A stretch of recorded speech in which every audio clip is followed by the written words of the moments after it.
A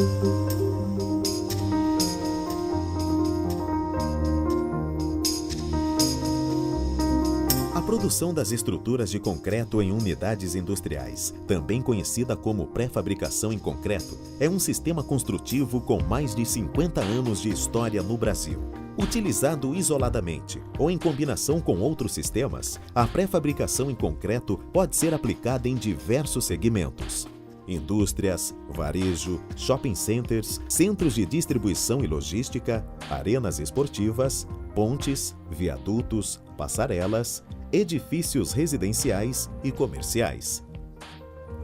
A industrialização da construção civil no Brasil é de vital importância para o crescimento tão necessário do país, né? O Brasil ficou estagnado durante décadas e hoje tem uma carência natural de inúmeros equipamentos, sem falar que assumiu inúmeros compromissos internacionais. Então a industrialização é vital hoje para que o Brasil possa não só atender a sua demanda interna, face ao crescimento da sua população, das suas cidades, mas também honrar de forma digna os compromissos que assumiu internacionais.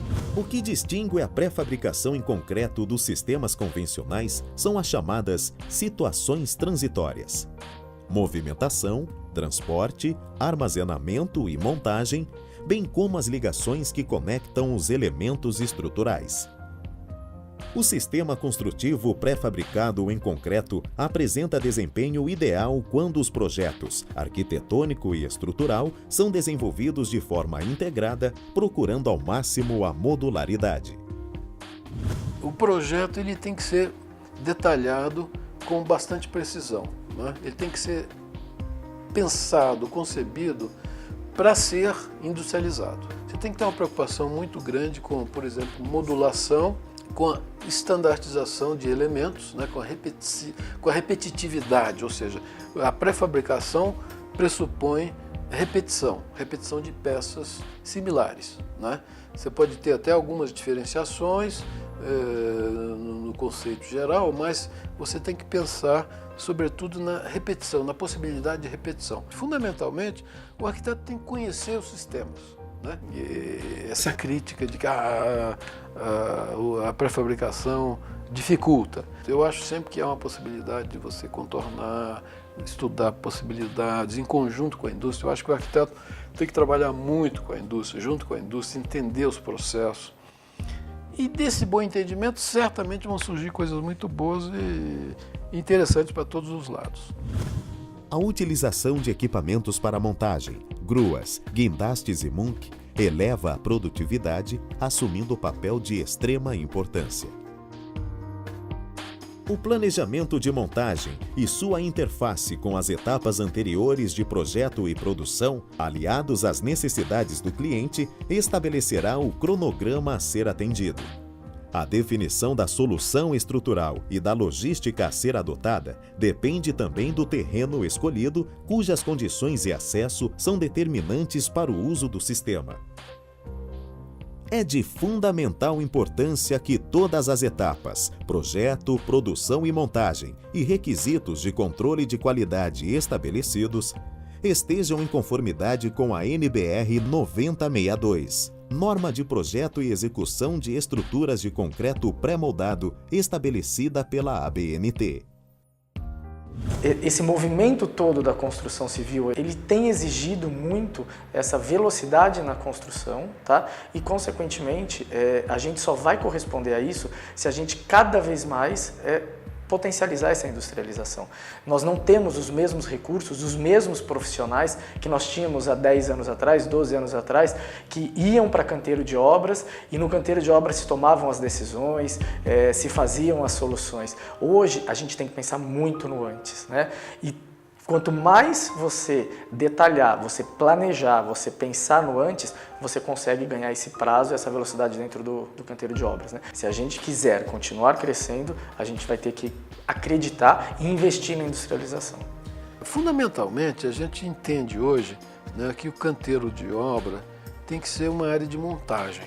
Para isso, para atender esse conceito, a industrialização da construção vem de encontro completamente, né? Você já vai ganhar de cara uma limpeza de obra, você vai ganhar o aporte de mais tecnologia, você vai gerar melhores empregos, né, com mais segurança, com mais tecnologia envolvida, né, você poderá atingir maior rapidez, né, maior economia pela repetitividade que o pré-moldado traz, melhor acabamento pela técnica envolvida na execução do pré-moldado, não há o desperdício de uma obra convencional, onde faz aquele tremendo escoramento. Vejamos agora as principais etapas da fabricação dos elementos estruturais: formas, armadura, concretagem, proteção, cura, acabamento e armazenamento.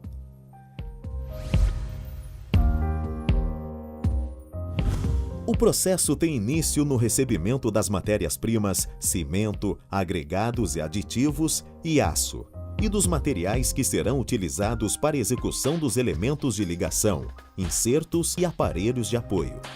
Inicia-se então a identificação e rastreabilidade do produto, que acompanhará todas as etapas do processo. As formas utilizadas para os elementos de concreto armado devem ser inspecionadas para garantir as dimensões de acordo com as tolerâncias estabelecidas em norma. Montadas as formas, a armadura é colocada em seu interior. Após a inspeção e liberação, a forma é preenchida com concreto, proveniente da central dosadora instalada na própria unidade fabril. O sistema de transporte do concreto, da usina para o local da concretagem, deve ser adequado a fim de evitar a segregação do concreto. As dosagens de concreto cadastradas em sistemas informatizados são previamente liberadas pelo Laboratório de Controle Tecnológico.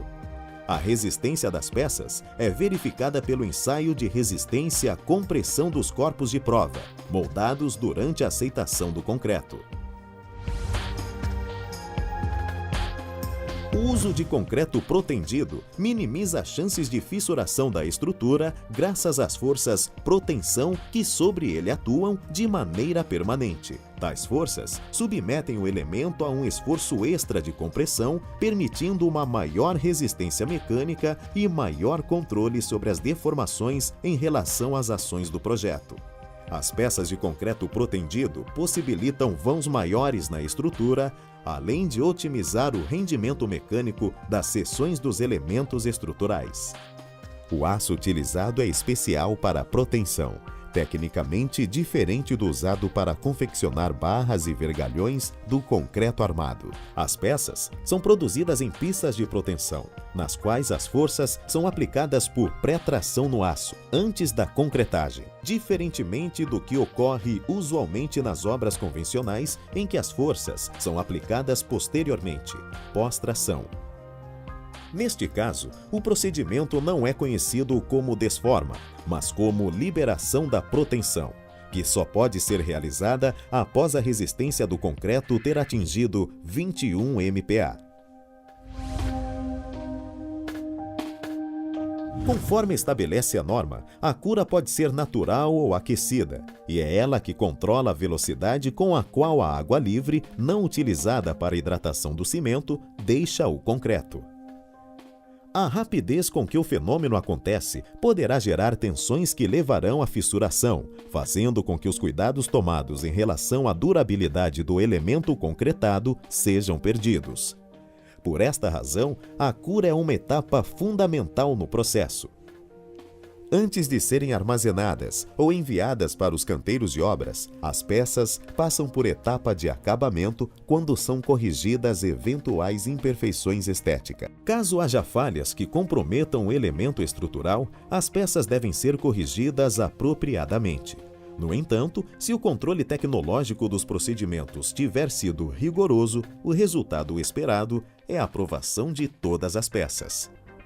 A logística dentro de uma unidade de produção deve ser planejada de maneira criteriosa, a fim de racionalizar o uso dos recursos e o fluxo dos processos, e principalmente garantir a segurança dos profissionais envolvidos. A conscientização pela segurança tem sido um alvo permanente do setor, que tem na padronização e qualificação as premissas de seu desenvolvimento sustentável.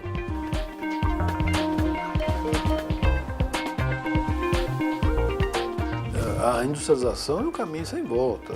Ela vai cada vez mais se desenvolver e vai ser um fator importante de viabilização das obras no Brasil, né? Não só no Brasil, no mundo inteiro já é assim, né? O grau de industrialização fora é uma coisa espetacular.